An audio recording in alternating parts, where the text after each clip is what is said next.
Aujourd'hui, ce carnet de bébé s'intéresse à l'introduction des morceaux dans l'alimentation de la petite Alexia.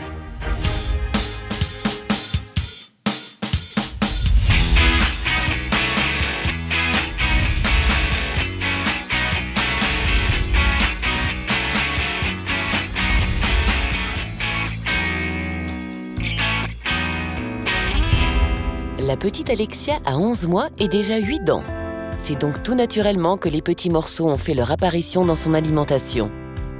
Alexia mange des petits morceaux environ depuis 1 mois. Elle mange des petits morceaux de viande, des petites crevettes, des petits aliments plus durs.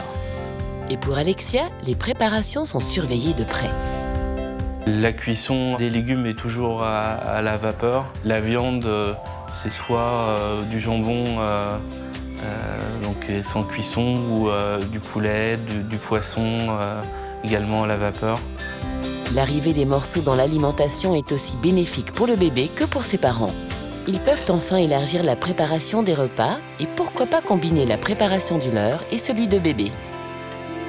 La préparation des repas est plus simple maintenant qu'elle a des petits morceaux puisque ce que je prépare pour ses sœurs, je le coupe en plus petit pour elle. Avant, c'était mixé ou complètement une alimentation différente. Il est temps de passer à table et l'arrivée des morceaux permet à bébé d'être autonome pendant son repas. Aujourd'hui, Alexia, dès qu'on lui présente un repas, elle va prendre les petits morceaux, elle va les regarder, puis elle va goûter. Tout de suite, elle va tout de suite reconnaître que c'est un aliment. Les petits morceaux pour Alexia ne sont pas bien sûr des gros morceaux puisqu'elle n'a pas encore ses grosses molaires et j'ai toujours peur qu'elle s'étouffe. Donc ce sont des petits morceaux en fait, qu'elle arrive à prendre entre ses doigts. À partir du moment où elle arrive facilement à le prendre, c'est qu'elle va pouvoir le manger.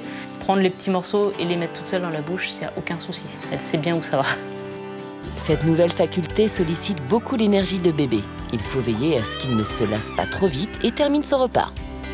Manger des petits morceaux, il faut mastiquer. Ça fait bouger un petit peu les dents, la langue, la mâchoire. Donc ça la fatigue. Donc il y a un moment où elle arrête, c'est fini, elle n'en peut plus. Donc moi je complémente avec la petite purée qui est préparée. Parce que elle n'a que 11 mois, donc ça fatigue vite quand même. Bébé est encore jeune. Et même s'il est en mesure de manger des morceaux, son organisme n'est pas encore prêt à recevoir tout type d'aliments. Maintenant qu'elle a la possibilité de manger avec ses dents, j'aimerais tout lui faire découvrir le maximum de choses. Maintenant, on est quand même, selon les pédiatres, on a une certaine alimentation classique. Donc il y a certains fromages qu'on ne peut pas faire goûter, des pâtes molles, des choses comme ça. Maintenant, on peut faire des petits écarts. Elle a découvert le gâteau au chocolat avec l'anniversaire de ses sœurs. C'est pas très bien. Enfin, l'arrivée des morceaux dans l'alimentation de bébé permet aux parents d'être beaucoup plus libres et de ne pas être toujours préoccupés par le régime alimentaire particulier de leur bébé. Depuis qu'Alexia commence à manger des petits morceaux, c'est vrai qu'il est plus facile de préparer un repas n'importe où on se trouve, que ce soit dans un restaurant ou lorsqu'on est en balade ou chez des amis. Il y a toujours le repas idéal que l'on peut lui constituer à partir des ingrédients que chacun de nous mange en coupant finement ces aliments, ces ingrédients. La diversification alimentaire est donc en place. Petit à petit, les interdits disparaîtront et bébé pourra bientôt manger comme un grand. Si vous avez aimé cette aventure de la petite Alexia, ne manquez pas les aventures des autres bébés de Baby Boom sur pampers.fr. La semaine prochaine, nous rendrons visite à Titouan et verrons son petit rituel avant d'aller dormir.